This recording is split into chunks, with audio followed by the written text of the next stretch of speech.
Was this the best Money in the Bank ever? It's debatable. Did John Cena beat AJ Styles, or did the Phenomenal One conquer the face of the WWE? Who walked away with money in their bank? And who is the current WWE World Heavyweight Champion? Well, if you didn't watch Money in the Bank last night, you're in for quite a surprise. Hey YouTube, are you ready for your hot tag? Because if you are, it's definitely time to work. What is up, guys? It's Corbin here, and you're watching WGS-TV.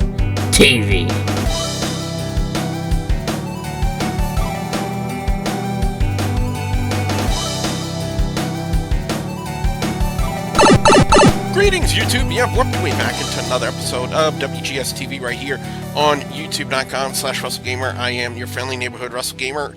And first off, before we get the Money in the Bank 2016 review started, I would like to thank everybody who took the time to join me and the HWR crew for the hangout last night. This was the first live reaction hangout, and I wish some people on YouTube got that title clear. Live reactions. It does not mean live stream. And yet some people keep asking, well, are you going to show the stream? Are you going to show the stream? No, I'm not. Because it's reactions. That's what it is, and that's what you're going to get. But anyway, got quite a bit to talk about in a short period of time as I'm looking at my clock. So let's go ahead and get this Money in the Bank review started.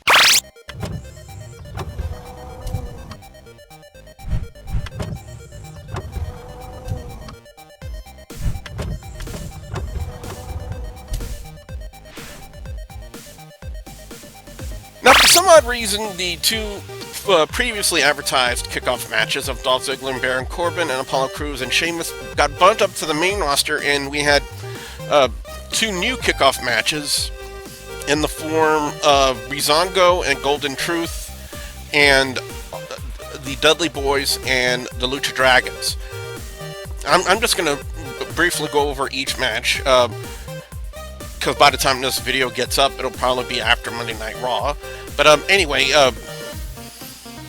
I gotta say, this whole Breezango Golden Truth thing, on paper, it looked like it was going to be good, but so far, it's been utter garbage.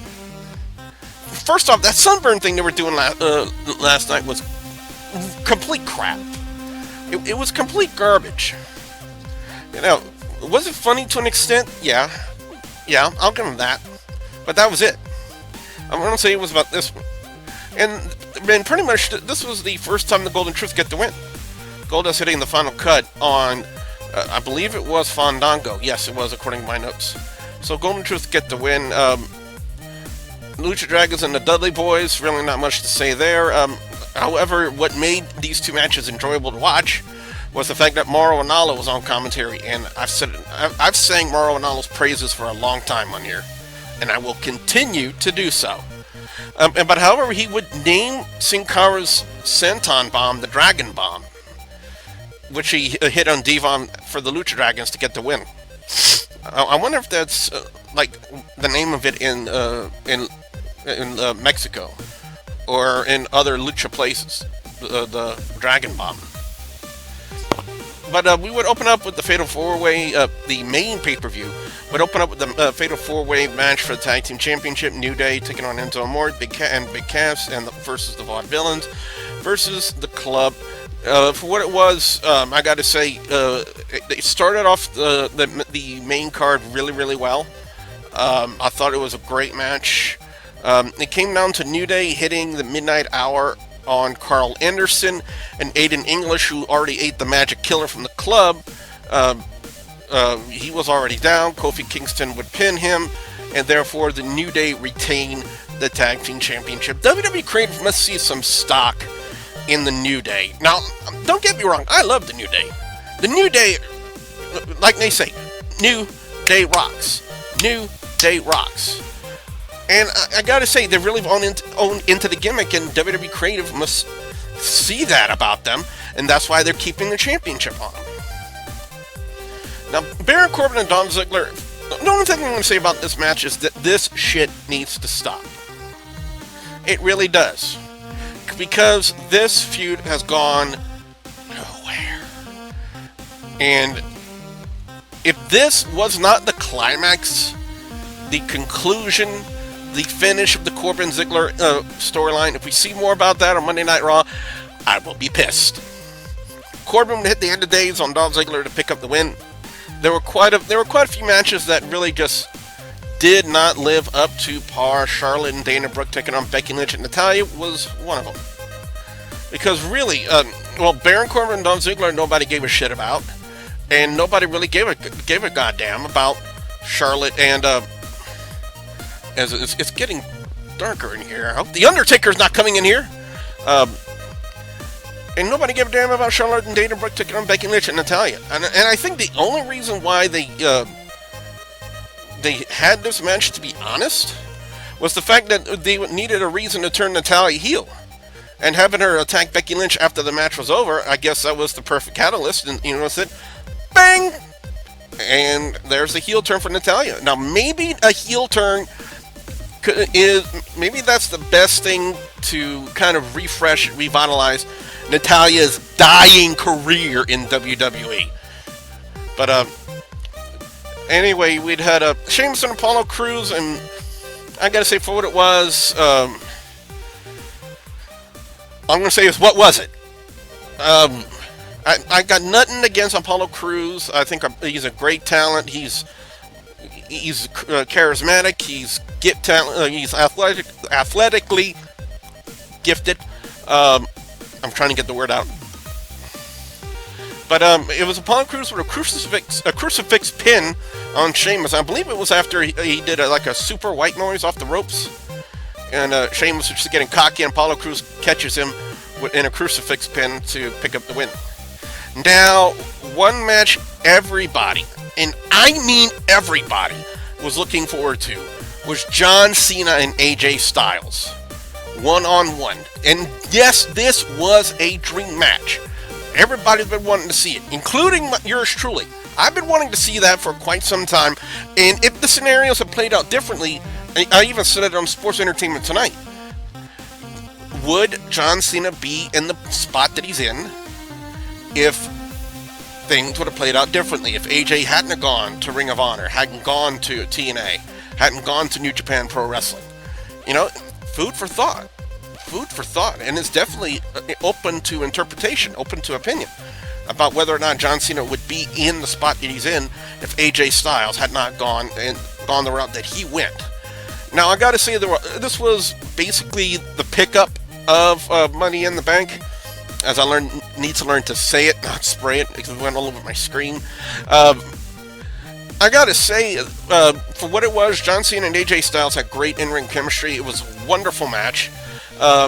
However, if this is a prime feud, and what I mean by that is you can't have the angle, as I'm trying to make sure I keep this screen clean, you gotta make sure you have the angle, it's gotta be a prolonged angle. You can't have it end on one match, especially, cleanly.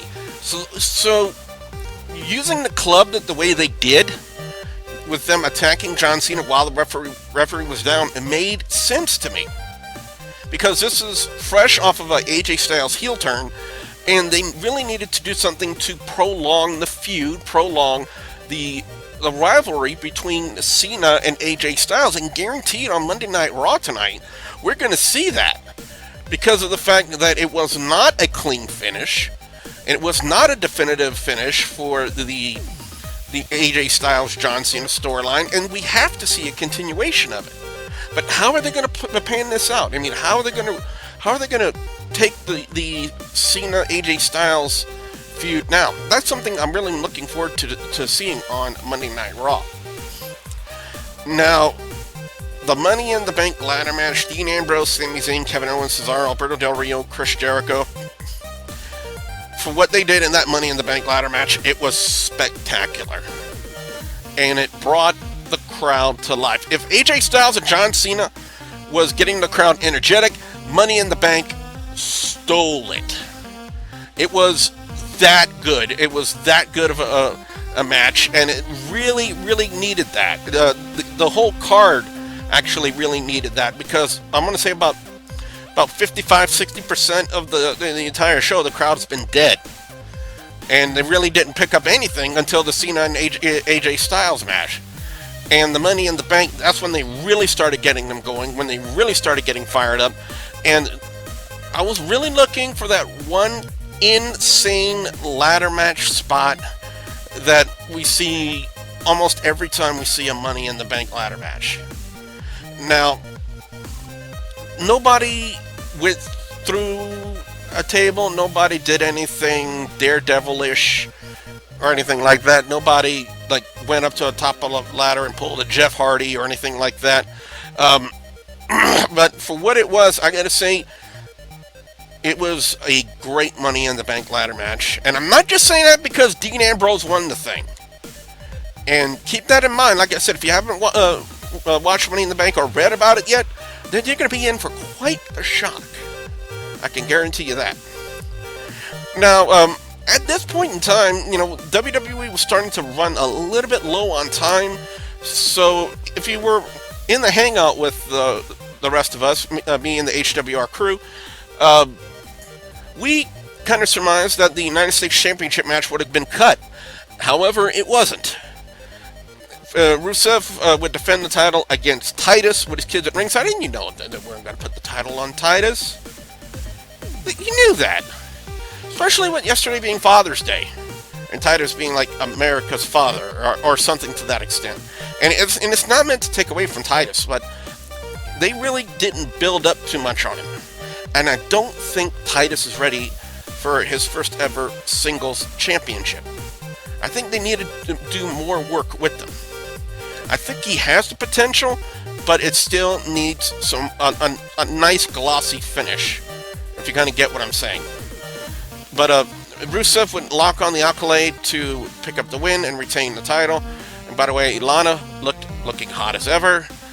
Now on to the piece de resistance, the WWE World Heavyweight Championship match. Roman Reigns defending the title against Seth Rollins. And of course, the crowd's going to hate Roman Reigns' guts and love Seth Rollins. And for what it was, they delivered a great match. Whether you love or hate Roman Reigns, to me, is irrelevant. Because of the fact that Roman Reigns can deliver on great 5-star quality matches. The match drama. He knows how to really manipulate that match drama, that match feel, the energy behind it. He has done that so well ever since he became champion.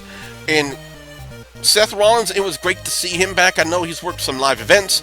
This was really his first televised or WWE Network appearance since the injury. And I got to say, for what he looked in great shape. He looked like he was 100%.